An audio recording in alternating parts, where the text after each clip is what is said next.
Bendito Deus. Pai do Senhor Jesus, meus irmãos. Pode sentar, queridos. Deus os abençoe. Ao nosso Deus honra, ao nosso Deus glória, ao nosso Deus louvor. Depois de uma saudação dessa, eu acredito que a unção e a autoridade está com o pastor Zilmar. Se ele continuasse, acho que... O senhor quer continuar, pastor? Eu lhe devolvo o microfone, né? Menor serve o maior, então tem que reconhecer a autoridade sobre sua vida. A graça está grande. Amém. Quero aqui externar o meu sentimento e expressar a adoração ao Senhor pelo privilégio de estar mais uma vez servindo aos Gideões Missionários, instituição que há 40 anos tem marcado gerações na proclamação do Evangelho de Cristo. Quero aqui, no nome do Senhor Jesus, abraçar o pastor Zilmar Miguel e a sua digníssima esposa, a pastora missionária Maria Inês. Deus abençoe, muito obrigado. Trago um abraço do meu pastor João Adair Ferreira, ali em Brasília. Amo o seu ministério, esse campo que eu faço parte desde 1998. Deus abençoe meu líder. Quero convidar minha esposa missionária Mara a vir aqui. E nós estamos lançando hoje, pastor, com muito carinho, um livro, uma didática de liderança. Como eu dirijo a igreja desde os 19, estou com 45, peguei algumas experiências e lançamos um livro hoje. E queremos dar esse presente ao Senhor com muito carinho. Tá bom, meu pastor? Missionária Mara, Deus abençoe. Deus abençoe. Vamos adorar Jesus. Obrigado, pastor. Queridos, o tempo não nos espera. Quero aqui louvar o Senhor pela vida dos meus filhos, Mainara, Mariana, Mateus e Júnior, que estão me assistindo ali em Brasília, a igreja que eu sou pastor, a Assembleia de Deus ali na cidade de Paranoá. Também adorar e glorificar o Senhor pela vida da missionária Mara, minha esposa, 23 anos de casados e 23 anos que ela tem acreditado no meu ministério. Filha de pastor, nasceu no campo missionário, lá no sertão da Bahia, cresceu no meio da pobreza e sempre negou a vida do mundo e sempre adorou o Senhor Jesus desde a sua infância. Eu tenho um grande privilégio de ter você na minha vida, viu, meu amor? Te amo, Deus te abençoe. Abraço aqui, André Vaz. Vaz, é isso? Vaz. Deus abençoe. A pessoa do pastor Ângelo Galvão, abraçando os demais pastores e ministros que aqui estão. Queridos, por gentileza, pegue sua Bíblia, por favor, se coloque em pé mais uma vez. Eu tenho uma palavra de uns 40 minutos para lhe entregar, com o maior carinho. Estou sentindo tanto Deus aqui que eu não sei se eu termino a mensagem. Tem algo, o ambiente está apropriado para milagre. A atmosfera é para milagre. Estão também a igreja em Brasília, ali estão aí na transmissão, a igreja que eu amo, e também pastor Geraldo e missionária Amélia, meus sogros. Um abraço a eles. Queridos, pegue sua Bíblia em Atos dos Apóstolos, capítulo de número 13, versículo de número 1 ao versículo de número 4. O Senhor está aqui. Capítulo de número 13 de Atos dos Apóstolos, versículo de número 1 ao versículo de número 4. Quem achou, diga graças a Deus. Eu vou estar lendo na revista atualizada que nos diz assim: havia na igreja de Antioquia, profetas e mestres, a saber, Barnabé, Simeão, por sobrenome Níger, Lúcio de Cirene, Manaém, Colasso de Herodes, Tetraca e Saulo. Versículo 2: e servindo eles ao Senhor e jejuando, disse o Espírito Santo: separai-me agora Barnabé e Saulo para a obra que vos tenho chamado. Versículo 3: então jejuando e orando, impondo a mão sobre eles, o despediram para a obra. Versículo 4 nos diz: e enviados, pois, pelo Espírito Santo, desceram a Seleucia e dali navegaram para Chipre. Pode sentar, queridos, Deus os abençoe. Orando ao Senhor e pedindo a revelação de Deus para esse período da tarde, meu coração está aquecido porque algumas expressões que o pastor Zilmar aqui utilizou têm confirmado aquilo que Deus tem me falado. São 4 versículos que quero decorrer aqui numa dissertação sobre aquilo que o Senhor tem nos dado desde essa madrugada. O que é confronto de Deus para o pregador, aqui em Gideões Missionário, é que tem mensagem que ele revela há 3 meses. E tem mensagem que você estuda há 3 meses e Deus não revela. E faltando poucas horas ou poucos dias, Deus te confronta e diz: é assim que você tem que falar.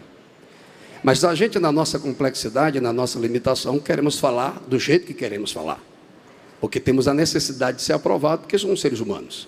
Mas, porém, quem vive pelo Espírito tem que entender que quem manda na Escritura é o Espírito. E quem fala é o Espírito e quem age é o Espírito.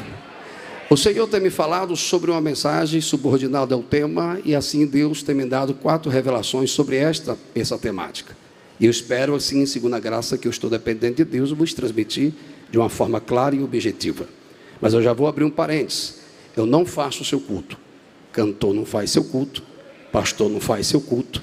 Pregador não faz seu culto. Se você criar expectativa no homem para que seu culto venha ter alguma experiência com Deus, você vai sair do mesmo jeito. Mas se você veio assistir, vai sair do mesmo jeito. Se veio criticar, vai sair do mesmo jeito. Mas se Cristo é o centro do seu culto, então é Ele que vai dar aquilo que você necessita nesta hora. Lucas, o médico amado, historiador e médico, Deus dá a ele o grande privilégio de escrever 2 livros no canão do Novo Testamento. Uma biografia de Jesus para os gentios e a igreja totalmente grega, a qual uma linguagem técnica para confrontar a filosofia grega, mostrando um Cristo superior a qualquer filósofo daquela época. O outro é o Atos dos Apóstolos, a história da igreja. Lucas acompanha o ministério de Paulo, e do capítulo de número 1 até o capítulo de número 12, nós entendemos que a cosmovisão da missão da igreja se manifesta em lugares e indivíduos determinados. O que você quer dizer, pastor? Quando olhamos para a igreja em Jerusalém, entendemos que há uma missão e uma promessa de Deus no capítulo 1, versículo 8 de Atos. E disse Jesus: ficar em Jerusalém até que do alto seja revestido de poder. E Lucas vai dizer que é uma promessa: sereis minhas testemunhas, tanto em Jerusalém, Samaria, Judeia, até os confins da terra. Mas a parte biográfica, histórica e a visão técnica da linguagem de Lucas é bem claro que as nações vão para Jerusalém e lá são impactados, e a missão começa com indivíduos para lugares que vão até a fronteira de Samaria. Mas a missão operacional, Jesus, e organizada, ela se manifesta especificamente na igreja de Antioquia. Jerusalém as nações vão, e em Antioquia a igreja vai. E em Jerusalém as nações estão ali para que o Espírito derrame. E em Antioquia a igreja está recebendo para poder ir para as nações. O que você quer pregar, pastor? O Senhor falou ao meu coração essa temática: aprendendo com avivamento missionário em Antioquia. Sei que nós estamos desde o dia 26, e eu já tenho uma palavra pastoral. Não sei se você vai gostar, mas preciso dizer. Congresso de Missões, vamos falar sobre pregadores. Bom. Vamos falar sobre apologia. Bom. Vamos falar de algumas defesas da fé. Mas se sairmos da temática da visão missionária, como é que a visão vai ser fortalecida e como é que os missionários vão receber mais? Aqui, para alguns pregadores, eu creio que já passou essa fase. É uma feira de talentos. A gente tem que mostrar o nosso talento para a nossa visualização e a gente ser conhecido. Nosso pastor Eduardo ontem foi muito feliz em dizer que não adianta virmos aqui sem santificação e não anunciar o Cristo Santo. Eu tenho uma palavra de Deus para a igreja contemporânea. O que é a igreja contemporânea? Não é membro, não é placa, não é denominação. É o corpo de Cristo. E a igreja de Antioquia tem uma aula para nos ensinar nessa tarde. Primeira aula: a igreja de Antioquia é uma igreja que tem primeiro princípio, primeira revelação. A igreja de Antioquia está convidando a igreja contemporânea parar de ser observadora de liturgia e ter o propósito existencial como igreja. Qual é a primeira qualidade dela? Olhe para mim, venha para cá, que eu estou sentindo Jesus na casa. É bem claro. Lucas vai escrever assim: depois que a perseguição do capítulo 10 e 11, chega na cidade de Antioquia uns discípulos, e ali se forma a igreja. Não entrarei no mérito da arqueologia, nem no plano histórico sobre Antioquia. Vamos para a parte expositiva. E ele começa escrevendo: na igreja em Antioquia, havia mestres e profeta. Profeta e mestre. Vou repetir: profeta, mestre, mestre e profeta. Primeira visão e primeira lição que a igreja de Antioquia tem para a igreja contemporânea: equilíbrio teológico. Quando eu digo equilíbrio teológico, é que apóstolo Pedro, segundo as tradições teológicas, era um dos apóstolos que tinha menos intelectualidade e cultura. Alguns dizem que ele nem sabia ler e nem escrever.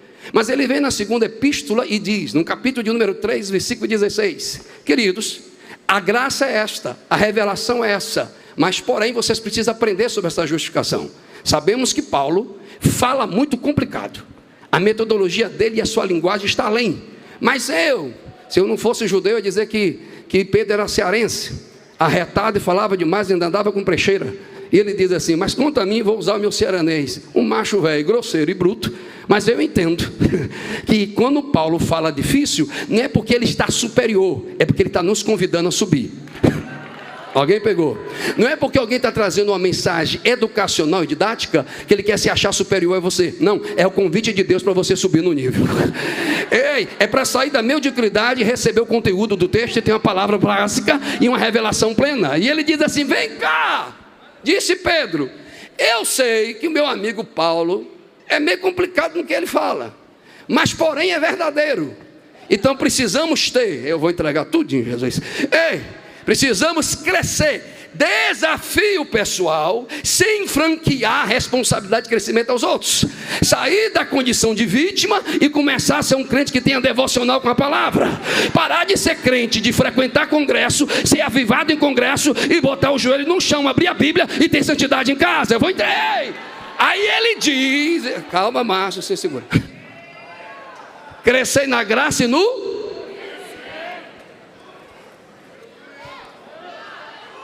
Só pode experimentar a cosmovisão das missões operacionais quem tem afinidade com a revelação sobre a cosmovisão. E para ter esta revelação, tem que compreender o texto sacro. E para compreender o texto sacro, tem que ter graça e conhecer. Qual é a sua pregação? Calma, irmão. A gente vai para a internet hoje. Eu digo para minha esposa que eu sou meu ogro. Nasce num tempo errado, não tem muita tecnologia não, mas não acho de Deus, é uma brigaiada medonha, é profetas menosprezando os mestres, e os mestres ridicularizando os profetas. Terminologia: profeta, porta-voz de uma revelação sobre o futuro, que ele pode trazer, olhe para aquela coisinha de Jesus, ele pode trazer uma mensagem que prevê. Este é a porta-voz do rei, o profeta. Mas o verdadeiro profeta bíblico é aquele que provê. Não provê línguas estranhas, não provê pulo, não provê sapateado, provê palavra, provê fé. Não, fechou a cara? Desculpe, mas eu vou entregar tudinho. Ei, e o mestre é aquele que é capacitado, não no seu currículo racional, intelectual, filosófico. Ele é capacitado pelo Espírito para ensinar a palavra. E no Brasil, eita, pastor Zilmar, nós vivemos um período pós-moderno de extremos. Ou a igreja está muito cheia de profeta, e eu gosto, ou ela está muito cheia de mestres. Mas a igreja pode ter mestre? Deve. A igreja pode ter profeta? Melhor ainda. Faz parte dos ministérios dos dons. Mas porém, vou usar até uma expressão um pouco grosseira, tem igreja que o corpo é imenso e a cabeça é pequena. Alguém já pegou? E tem igreja que tem uma cabeça medonha, mas o corpo raquítico. Mestre sem graça é aquele que conhece o caminho como correr, mas não tem força para sair do lugar. Profeta, eita glória, é aquele que tem a unção, força, mas não tem orientação devida, porque despreza o conhecimento. Então ele roda e não sai do lugar. A igreja que vive uma cosmovisão, ela, como diz Dr. Elianai Cabral, ela precisa de 80% de razão e 20% de menino. Porque a partir do momento que eu tenho uma palavra, eu tenho uma orientação. E a partir do momento que eu tenho uma graça, eu tenho um combustível. E se eu tenho uma graça, eu tenho um combustível. E se eu tenho um conhecimento, eu tenho orientação. Não, meu irmão, glorifique porque você está ouvindo Bíblia. Não glorifique porque alguém está gritando perto de você. Não gostou? Porque a Bíblia diz assim, que os caminhos de Emaús, os discípulos não tinham anjo, não tinha fumaça, não tinha luzes, não tinha microfone, eles ouviam palavra e a palavra aquecia. Então vamos começar a reagir. Ei!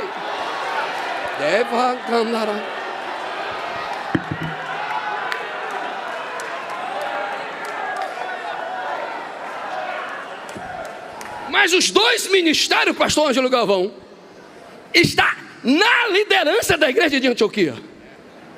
Não se define se 2 era profeta e 3 era mestre.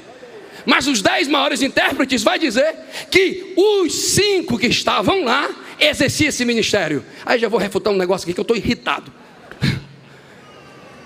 podcast é para falar de profeta ou para falar de mestre.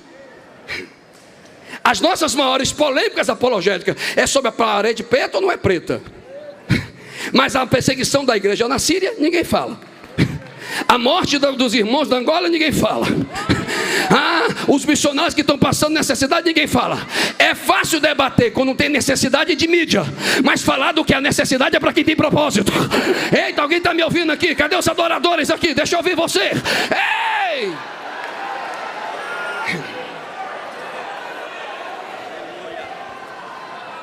Não, eu vou olhar para a cara de alguém aqui.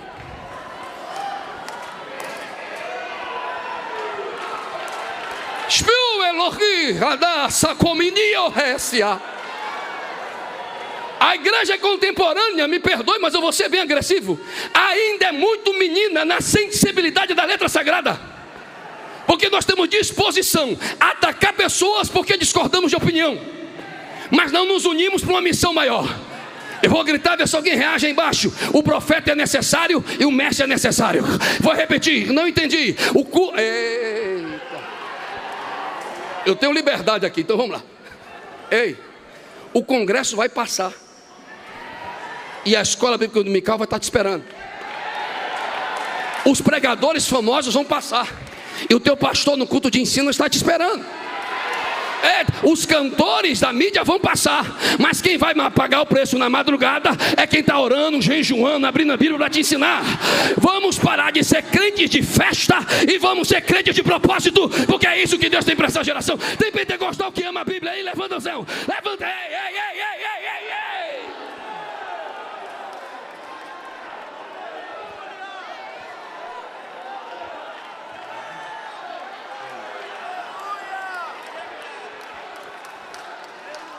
A igreja contemporânea precisa ouvir a voz da igreja de Antioquia. Era necessário. E eles não disputavam entre eles. O mestre, o ensinador, o profeta, o porta-voz. Fiquem para aí, macho, me ajuda a pregar. Tu está bem cansado. O profeta não ficava e nem o mestre ficava. Os dois pegavam a mão e diziam: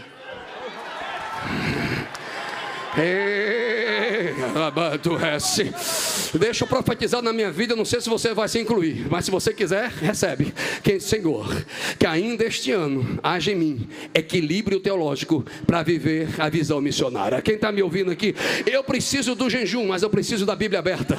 Eu preciso da oração, mas eu preciso da matéria teológica. Eu preciso ser um apologeta da fé, mas se eu tenho preguiça de ler, se eu tenho preguiça de estudar, se eu tenho preguiça de buscar o conhecimento, é porque eu estou menosprezando a revelação da palavra. Mas eu vou gritar que eu acho que eu estou no meio de um crente que é biblicista. No princípio era o verbo, e o verbo estava com Deus, e o verbo era Deus. Eu vou repetir, no princípio o verbo estava com Deus. Eita, e o verbo era Deus, mas ele se fez carne e abriu a tenda. E tem duas pessoas, pastor Zilmar, que está na tenda: as que visitam a tenda e vai embora, que experimentam superficialmente, e aqueles que entram para ter intimidade. Deus está falando na minha alma agora: haverá fome na terra, não de show business, não de YouTube, não de Instagram, não de TikTok, não de visualizações, mas haverá fome na terra de palavra. Cadê essa sede? Cadê essa sede? Eita, irmão!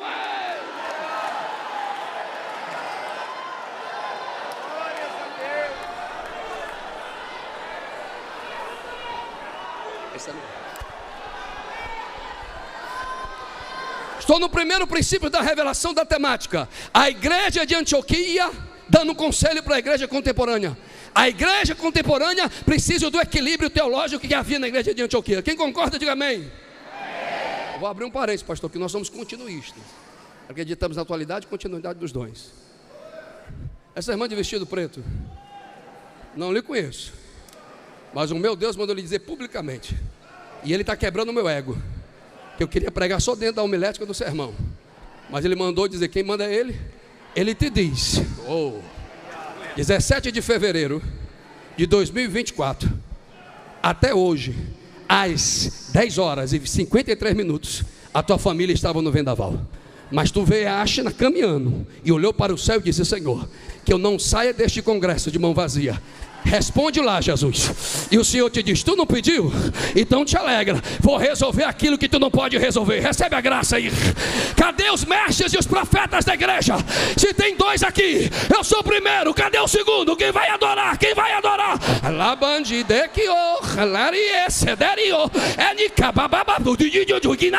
Eu necessito de palavra e graça. Graça aí.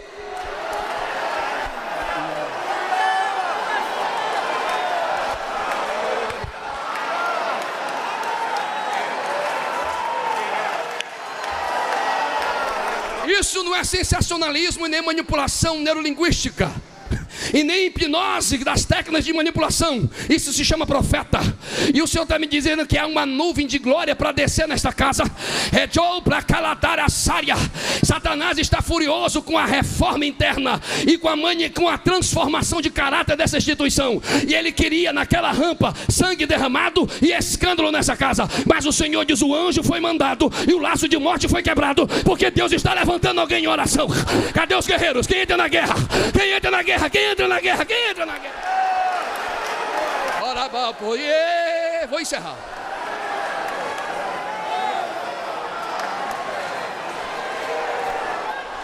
Quem tem espiritualidade começa a guerrear. Os demônios estão revoltados, os satanistas estão revoltados. Essa obra não pode parar. Cadê os profetas? Cadê os mestres? Cadê os profetas? Cadê os mestres? Cadê os profetas? Cadê os mestres? Parem de disputar entre vós. O propósito de missão é maior do que o seu ego, do que seu ministério e do que a sua placa.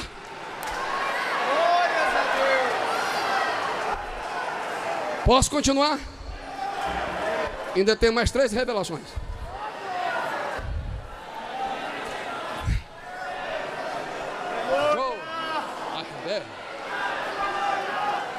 Meu amor, vem cá por gentileza, gatinho.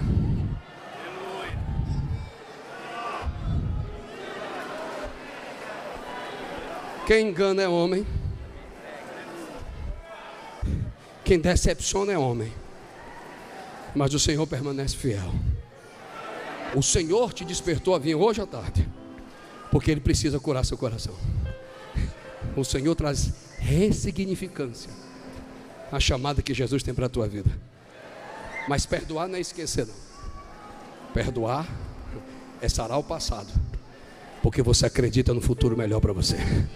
Não lhe conheço, mas o Senhor vai usar a missionária para dizer a essa criança assustada que Jesus tem cura para a tua casa e a tua família. Segundo princípio, segunda revelação, podemos dizer, segundo conselho da igreja de Antioquia para a igreja contemporânea. Quem está entendendo a dissertação, diga amém. O autor sacro começa a dar nomes próprios, pastores, a classificação desses profetas. E ele começa: Barnabé. Ele acrescenta Simão, de sobrenome Níger, ou sobrenome de cor negra da pele. Lúcio, de Cirene. Manaém, colasso de Herodes. Ou seja, interpretação histórica, pode ser um escravo com status de filho, ou simplesmente um filho adotivo, mas ela é da corte romana. Eu sei que você gosta de Bíblia. Aí tem outro nome que ele acrescenta e diz: também congregava nesta igreja Saulo. Aqui não é expresso Paulo. Alguns dizem que Deus mudou o nome de Paulo. Não, todo judeu tinha um nome, duplo nome, gentílico e judeu. Saulo é a interpretação de Saúl, da tribo de Benjamim. Aqui agora ele não tem um título de apóstolo. Eu vou entregar, Jesus, porque tem gente que já quer chegar aqui sem nunca ter sido experimentado aqui. Antes dele ser apóstolo, ele é chamado de profeta e mestre. Mas o que eu entendo do texto? Aqui temos mestres, pessoas que pregam melhor do que eu para a glória de Deus. Mas me permita a minha experiência com o texto. O autor está dando nomes, e alguns nomes ele dá manifestação de raça, manifestação geopolítica e manifestação de estado econômico. O que eu entendo? Exemplo: Barnabé é apresentado por Lucas como o discípulo de bom ânimo, cheio do Espírito, fé e manso. É o que? Nascido na fé. aquele que não conhece o mundo. Aí ele tem alguém do continente africano que, para a prepotência política e bélica romana, era uma raça inferior e julgado pela cor da pele, que para mim um dos piores crimes que existe é racismo. Calma, vai estreito. Aí ele dá alguém de Cilene, que é um judeu, que é de uma cidade totalmente na divisa com a África, economicamente baixa. Mas também dá o nome de alguém que é da corte romana. Alguém já vai pegar. E também congrega lá um assassino, que não valia uma cibalena vencida, porque matou Estevão. Mas o que é top do texto é o desafio dessa geração. Qual é o tema? 40 anos, Gideão, unindo o Brasil para a grande colheita. Mas como é que eu posso alcançar as nações em acolhimento? Eu vou rasgar o verbo. Se a gente traz divisão aqui.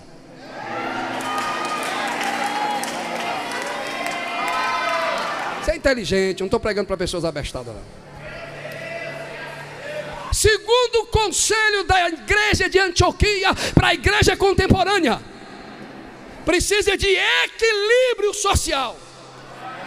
Ou seja, ai Jesus, pare de consagrar os outros ao ministério pelo dinheiro que tem, pelo status que tem.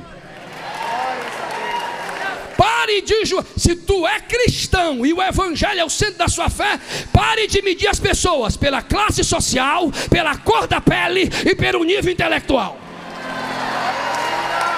Como é que eu posso ser uma igreja missionária se dentro da igreja institucional tem as divisões de raça, de nível econômico e intelectual? Aí se tu não reagir, eu vou dizer que você está com fome. Mas Lucas diz assim, eita cabarretado, ele diz assim, calma irmão, não murmure não, eu não estou fazendo apologia a uma teologia neoliberalista da chamada pregação inclusiva, que as causas sociais são mais importantes do que a causa do evangelho. Não, eu estou falando do evangelho que inclui. Inclui quem? O maior lugar que tem a maior inclusão que existe é na igreja de Cristo. Quer que eu te prove? Quer que eu te prove? Vamos lá. Cearense de 1,66 m calçado, catarinense, Rio, Bahia, África, São Paulo, Minas, Paraná. Não entendeu? Vou jogar água em tu. O batismo com o Espírito, a graça derramada, enche o pedreiro, enche o médico, enche o baixo, enche o alto. Quem tem essa graça? Só quem é vivo. Lance as duas mãos e sustenta no céu aí adorando.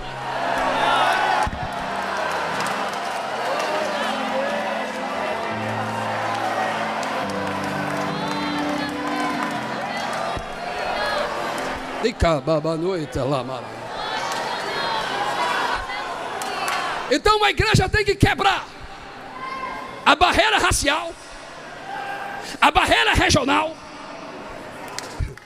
a barreira econômica, porque se ela não romper isso, Paulo vai dar uma surra.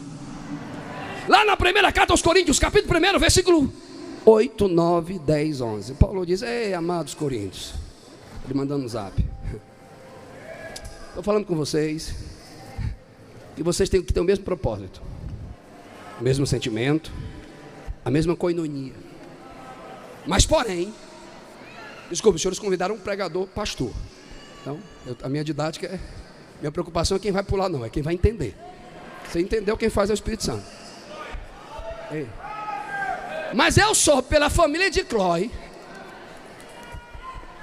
que há contenda, uma tradução. Outra diz divisão, que demestra terminologicamente a quebra da koinonia. a quebra do que é comum a todos. Porque uns dizem, eu sou de Paulo, outros dizem eu sou de Cefa, outros dizem eu sou de Apolo. Desculpe, sou pentecostal até a tampa, mas a gente precisa tomar cuidado com a nossa arrogância pentecostal. A Assembleia de Deus não é o nome que é invocado para ser salvo. Só existe um nome debaixo do céu que é invocado para ser salvo. Qual é o nome dele? Jesus. Calvino não é o Evangelho. Armínio não é o Evangelho. A Assembleia de Deus não é o Evangelho. A presbiteriana não é o Evangelho. O Evangelho é Cristo. Cristo salva, Cristo cura, Cristo liberta, Cristo batiza com o Espírito Santo. Não pode anotar, é teu direito você tentar me refutar, mas é o meu dever te dizer, você não salva ninguém, é Cristo que é o Salvador, Senhor e libertador.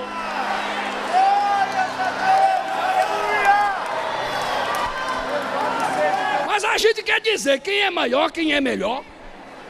A gente quer ser detentor da chave do céu. E arrumação. Quando tu morrer na cruz, for torturado e ressuscitar o terceiro dia, tu se torna senhor de alguém. Mas eu vou falar um texto que eu estou indo para a sintetização. Fecha a cara não, irmão, senão você vai dizer para mim que você não está gostando. E eu sou meio bruto. Eu vou ter medo de cara feia, eu vejo a minha todo dia. Ei, aí Paulo diz assim, versículo 26. Preste muita atenção à vossa vocação. Vou falar baixinho. Que Deus não chamou muitos. Os donos da igreja. Eu que tenho que ser o ministro, porque eu sou o sábio. Eu tenho que ser o consagrado, porque eu sou poderoso na minha influência política. Eu que tenho que ser consagrado, porque eu herdei o ministério, eu sou filho. Aí Paulo diz, deixa de conversa. Deus não chamou muitos, mas chamou. Calma. Convidou para a salvação. E dentro da salvação, Ele escolheu. Acorda, irmão. Vou falar baixo. Tu vai entender, tu vai entender. Ele chamou e escolheu os loucos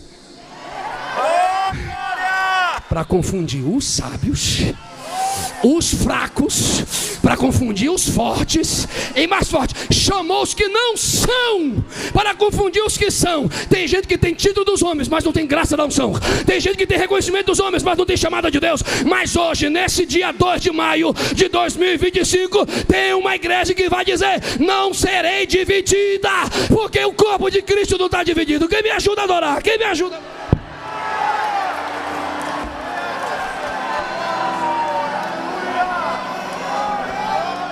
Deixa eu encerrar.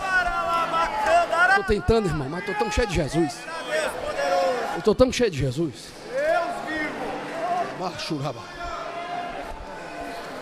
Tem um macho ali de óculos do lado de uma mulher galega. É tu, fica em pé. É tu, macho, fica em pé. Isso. Levanta as duas mãos para o céu. Sabe o que é o confronto? É que a palavra está sendo pregada com graça e conhecimento. E os dons estão se manifestando. E os haters, os frustrados de tribuna, que fez para poder estar, e Deus não escolheu ele para estar, ele fica querendo sabotar os outros. E Deus usa quem quer da maneira que quer. Eu preciso que você venha aqui. Corra, corra, que eu não tenho tempo não, só tenho mais 15 minutos. Anda, macho. Tem uma glória aqui ainda. Fique em pé, meu líder.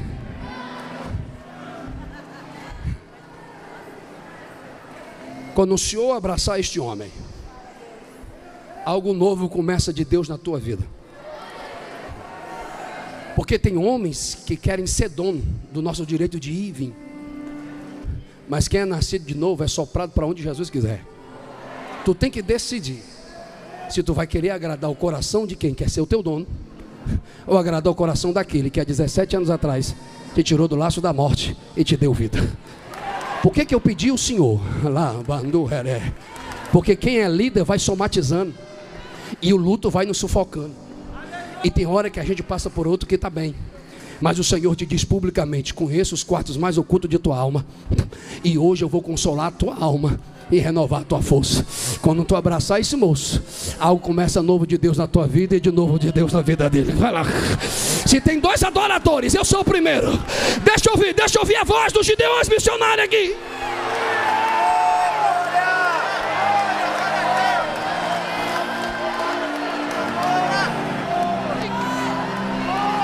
Poder de Deus, poder de Deus, poder de Deus.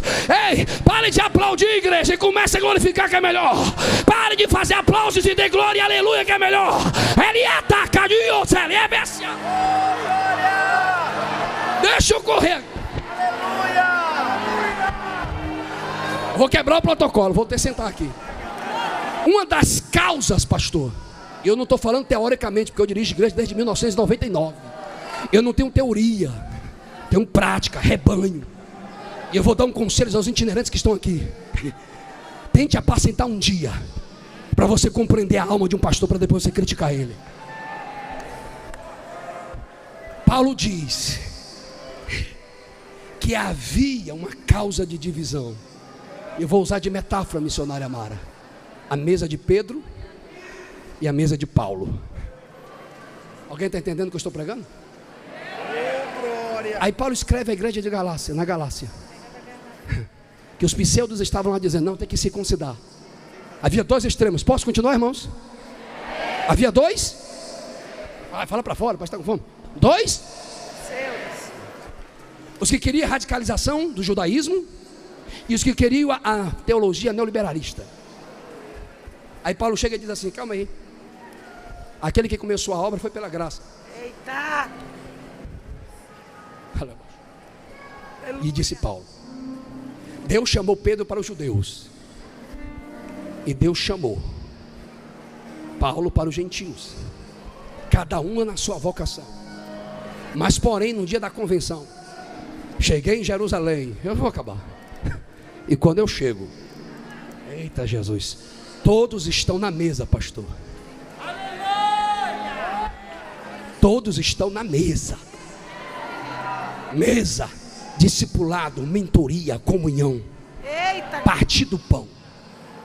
Mas quando chega o presidente da igreja, que era Tiago, eita Jesus, acho que eu vou acabar me queimando, mas vou entregar. Mas vem a comitiva, já viu os cabra? O presidente da igreja é até humilde, mas a comitiva dos caras,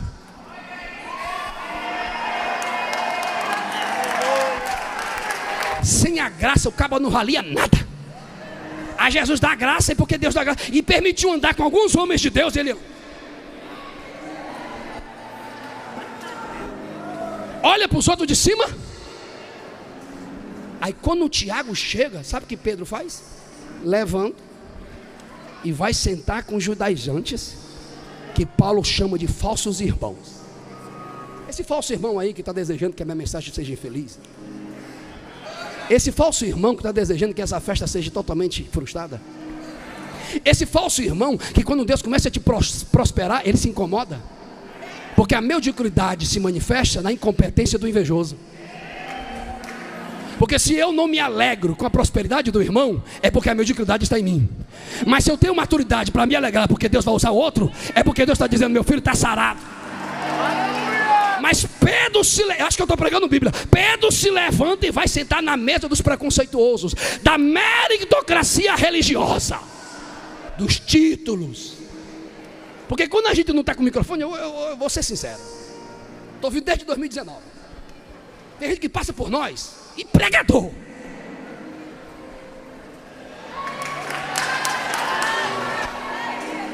Tu é o que, mas tu? Porque se tu morrer hoje e ninguém te enterrar, a Bíblia diz que tua decomposição vai fedar igual de um animal. Mas tem gente que quer estar numa mesa aqui, eu sou melhor.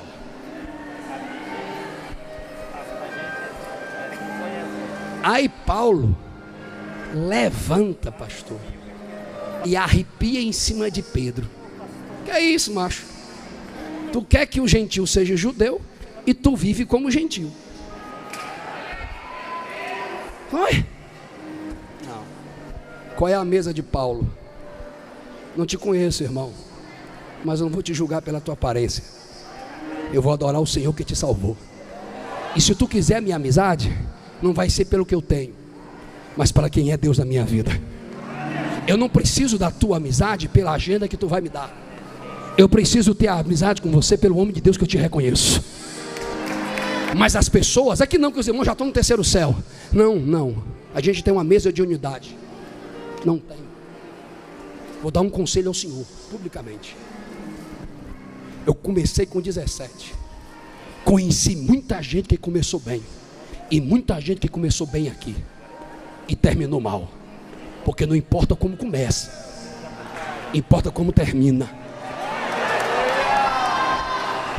Já vou para a conclusão. A igreja de Antioquia não tinha divisão de classe e não tinha briga de geração. Fique em pé, meu amigo. Não tinha briga de... O senhor está com quantos anos, pastor Zilmar?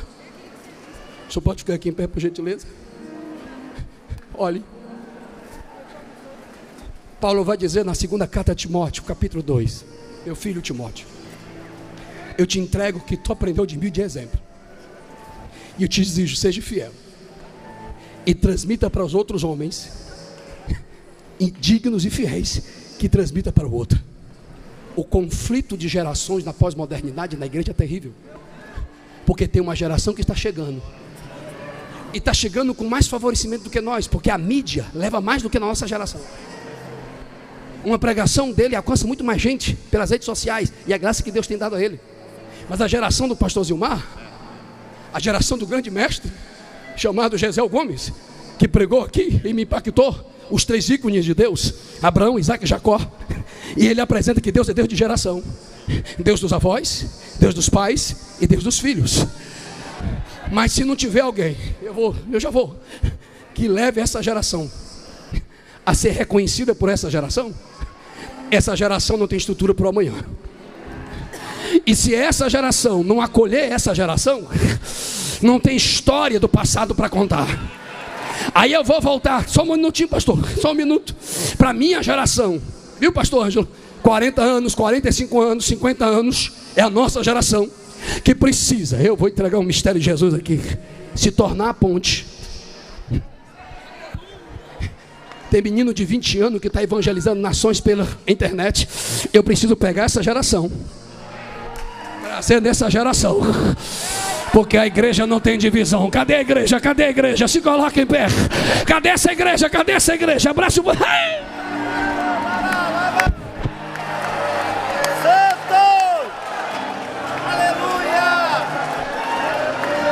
Mas tem gente, eu estou me segurando,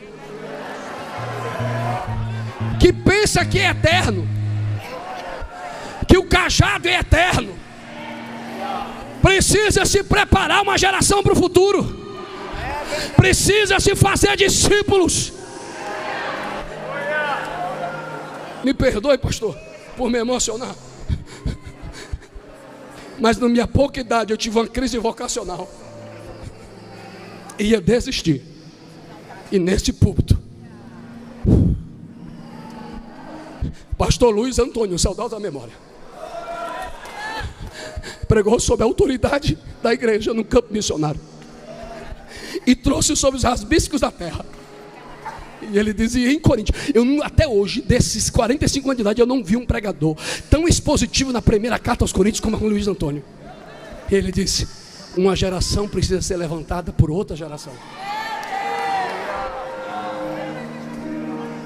Mas a geração da briga, da discórdia, dos egos, quem é mais usado, quem é menos usado, quem é mais famoso, quem é menos famoso, não está preocupado em discipular. Eu sei que o senhor é o líder desse congresso, mas existe um relógio. Abraça seu pai, porque Jesus vai confirmar um negócio que eu não estou entendendo nada.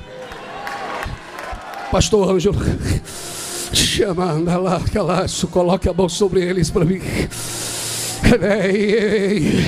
Se tiver uma igreja Hoje no ginásio de Gideões, que ainda celebra a unidade de gerações, levante as mãos pelo amor de Deus por 1 minuto. Enche a casa de glorificação, porque a nuvem está descendo. Se dará a sede e efeito é bibaracanuias.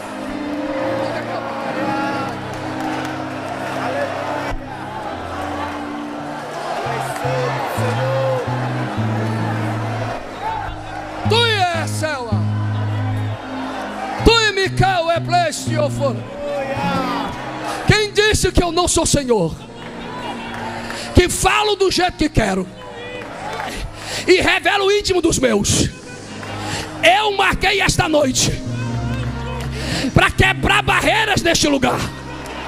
É um tempo de glória, de um avivamento para uma geração santa, diz o Senhor dos Exércitos. Cadê a igreja missionária? Cadê a igreja missionária? Cadê a igreja missionária? É bibaracandaраça. Vai reagir não, irmão? Não vai glorificar não, irmão? Se o microfone estava na tua mão, tu estava avivado. Mas deixe, você precisa do microfone para ser espiritual. Mas tem gente aqui que só precisa de lágrima.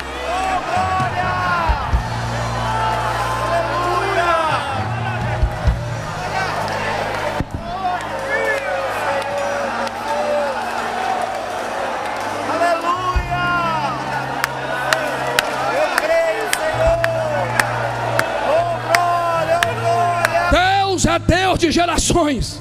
Aleluia! A geração que chega respeite a geração que passa. A geração que passa reconhece a geração que chega. E a geração que está crie pontes. Não crie juízo, não crie sepulturas, crie pontes. Aleluia! Aleluia! Cal Elohim Gineua. Você pode tirar 30 segundos para encher esse ginásio de glorificação. É dia, há milagre na casa. Há milícias de anjos descendo, pastores, pregadores. E esses anjos estão dizendo: há cirurgia neste lugar. Eu curei no passado e eu ainda curo no presente, diz o Senhor dos Exércitos.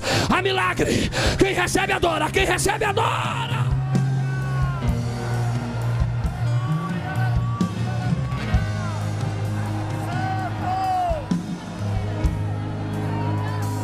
Concluo. Equilíbrio teológico. Graça, conhecimento, conhecimento e graça. Sensibilidade espiritual, percepção do conhecimento espiritual. Equilíbrio social, sem julgamentos, mas inclusão e acolhimento. Sem divisão de classes, sem mesa de Pedro e a mesa de Cristo. Terceiro e quarto, franquio o microfone e devolvo para quem é de direito. Não sei se...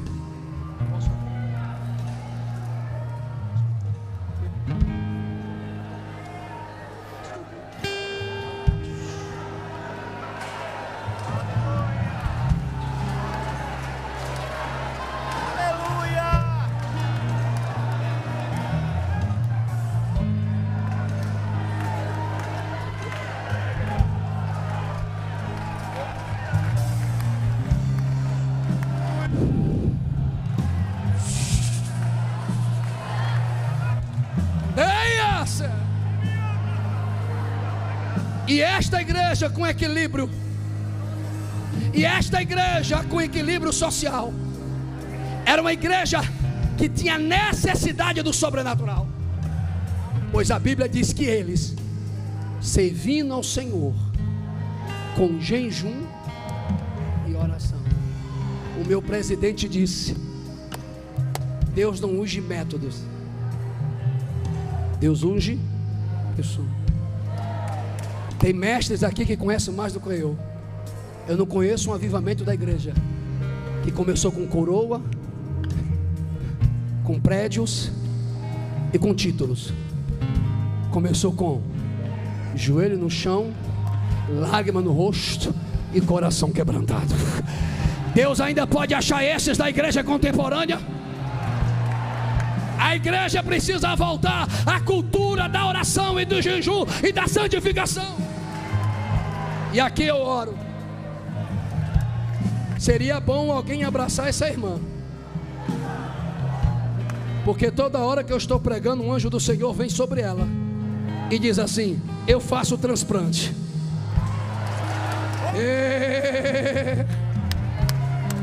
Aleluia! Para onde que eu olho? Para a transmissão? Para lá ou para cá? Até quando os erros dos homens vão sepultar a sua fé? E você vai culpar Jesus pela blasfêmia dos homens? Volta ao teu primeiro amor, porque Jesus morreu foi por você, para você saber que Ele é perfeito.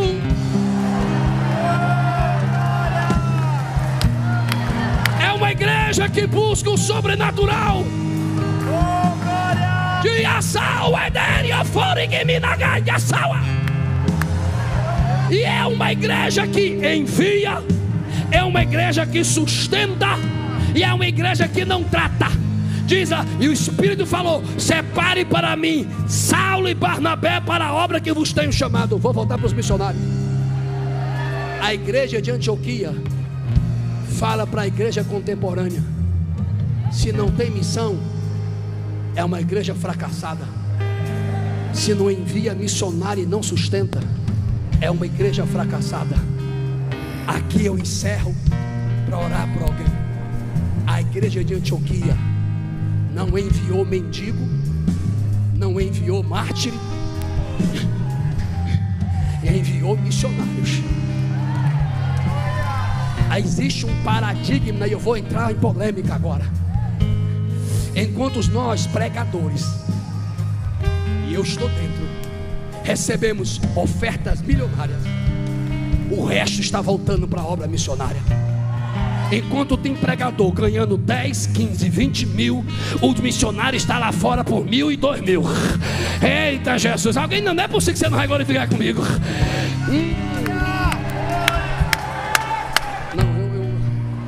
Fala, Deus!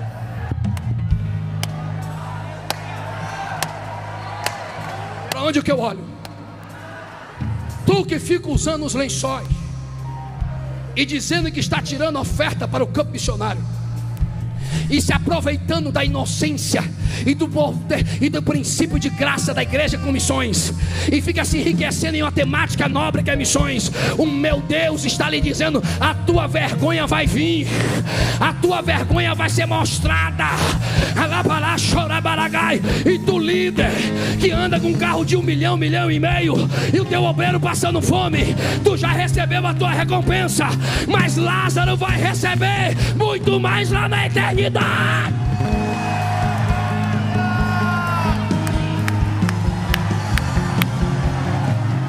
Ah, pastor, foi infeliz.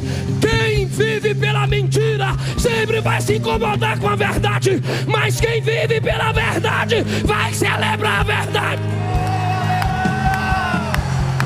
Eu preciso orar. Aleluia! Fala, Deus!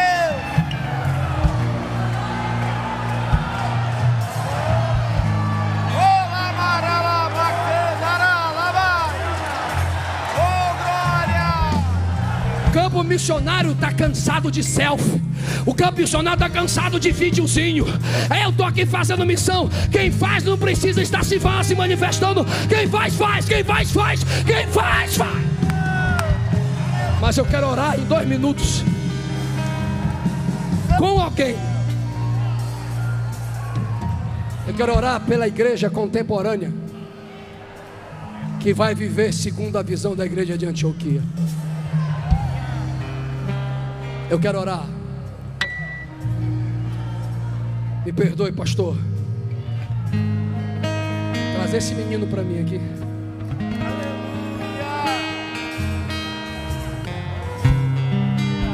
Eu quero orar aqui na frente para aqueles que vão viver um avivamento missionário nos últimos dias.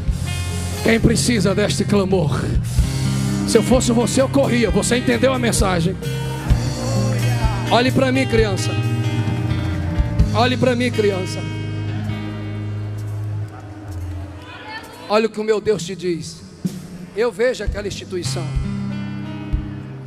E eu vejo aqueles corredores, e como alguém te persegue por causa da tua fé, mas é tão novo, e a ansiedade tenta roubar a sua paz, porque a palavra bullying tu tem vivido por causa da tua fé. Olha nos meus olhos, mas porque tu não negou o teu Deus, Ele não te nega naquele lugar. Cadê o pai e a mãe dessa criança? Olha nos meus olhos. Eu estou mentindo? Porque tem alguém dizendo que eu estou sendo emocional, e quando tiver profeta que enaltece Pix, os verdadeiros profetas estão sendo ridicularizados com piadas ou de shopping, mas ainda existe remanescentes que Deus revela. Olhe para mim os dois. Se despede. Aproveita. Porque desde os 7 anos de idade Jesus tem falado sobre a missão na vida desta criança. As nações esperam Ele. Por isso que esses 2 anos de ansiedade se encerram agora. E o pânico que estava tomando ele, Jesus cura ele agora. Recebe o poder de Deus aí. Abra as mãos, abra as mãos, abra as mãos, que eu tenho que orar e passar para o pastor.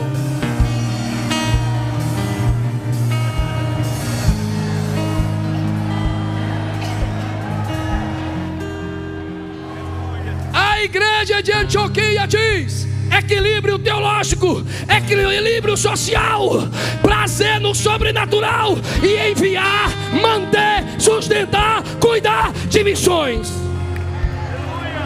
Eu não sei quem vai cantar, mas se aproxime que eu já passei do meu horário. E o pastor está sendo muito ético. Feche os seus olhos. Pai, a glória é tua, o louvor é teu.